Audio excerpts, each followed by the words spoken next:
Shalom, damai di hati. Syukur kita panjatkan kehadirat Tuhan.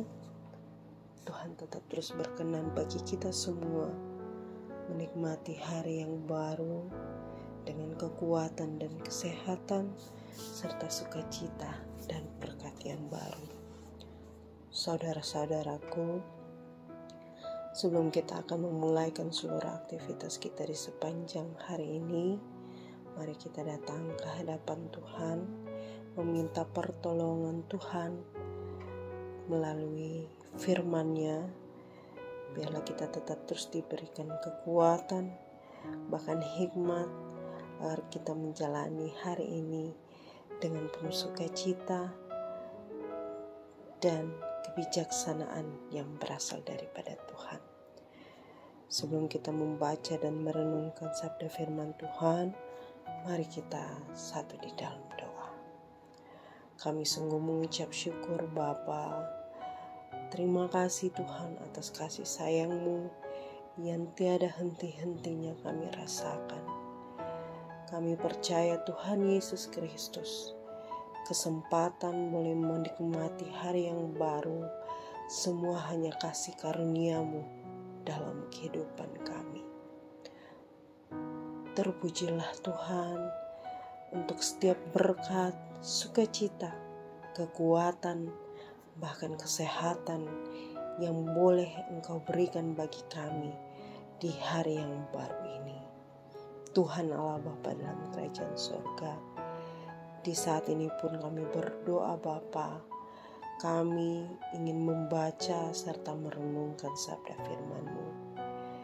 Berikanlah hikmat-Mu bagi kami, berikanlah kami Roh Kudus-Mu Bapa, sehingga apa yang kami baca dan merenungkan itu boleh tertanam dalam hati dan pikiran kami, terlebih khusus boleh kami praktekkan dalam kehidupan kami masing-masing. Tuhan Allah Bapa dalam kerajaan surga, berfirmanlah bagi kami Bapa, karena kami semua siap untuk mendengarkan sabda firman-Mu. Di dalam nama Tuhan Yesus kami berdoa dan mengucap syukur. Amin. Saudaraku yang dikasihi oleh Tuhan kita Yesus Kristus, pembacaan kita di hari ini terdapat dalam 1 Korintus 3 ayatnya yang ke-22 dan 23. Baik Paulus, Apolos maupun Kefas, baik dunia, hidup maupun mati, baik waktu sekarang maupun waktu yang akan datang, semuanya kamu punya.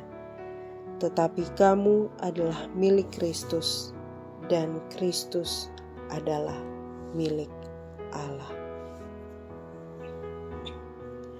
Saudara-saudaraku yang dikasihi oleh Tuhan kita Yesus Kristus, judul perenungan kita pada Sabtu 6 Mei tahun 2023 adalah umat Tuhan memiliki janjinya.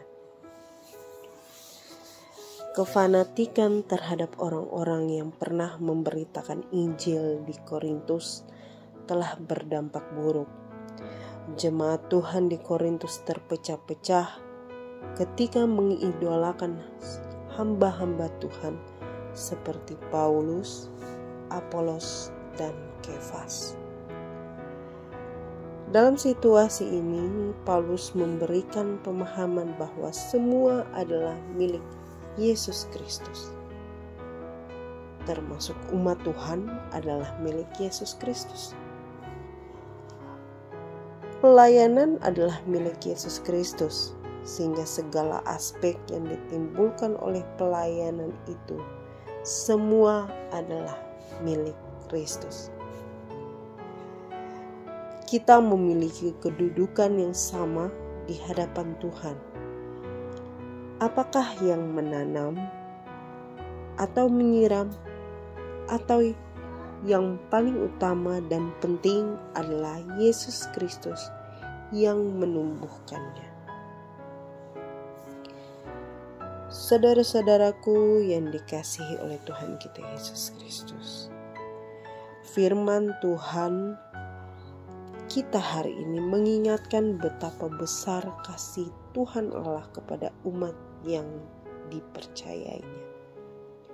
Orang yang percaya adalah bait Allah yang kudus, adalah pemilik segala sesuatu yang ada di dunia ini. Karena itu, orang percaya tidak perlu mengandalkan diri sendiri. Kita bersyukur Gemim telah membangun relasi yang baik dengan pemerintah dan sebaliknya pemerintah membangun kerjasama dengan gereja. Ini telah menjadi kekayaan yang sangat penting bagi kedua pihak. Rasul Paulus menegaskan baik hidup maupun mati, baik waktu sekarang maupun waktu yang akan datang, itu kamu punya. Ini menggambarkan keagungan yang dimiliki oleh orang percaya. Karena itu, kita dituntut hanya bergantung sepenuhnya kepada Tuhan Allah di dalam Yesus Kristus dan meyakini firman-Nya dalam kehidupan kita sebagai suluh dan pelita jalan hidup. Status kita sebagai pemilik masa sekarang dan masa yang akan datang karena kita milik Yesus Kristus yang adalah Alfa dan Omega.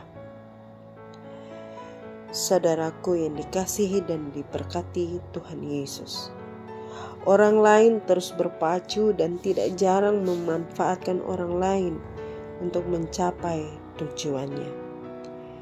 Kiranya janganlah kita terjerat oleh kepicikan orang lain yang hanya menyenangkan kita dengan rayuan, bahkan janji yang manis yang tidak kunjung datang.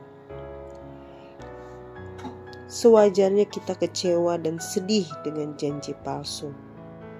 Namun kasih Yesus Kristus dan janjinya kepada kita tidak hanya memenuhi perkara-perkara jasmani, tetapi juga memberi jaminan janji kehidupan yang pasti di masa yang akan datang.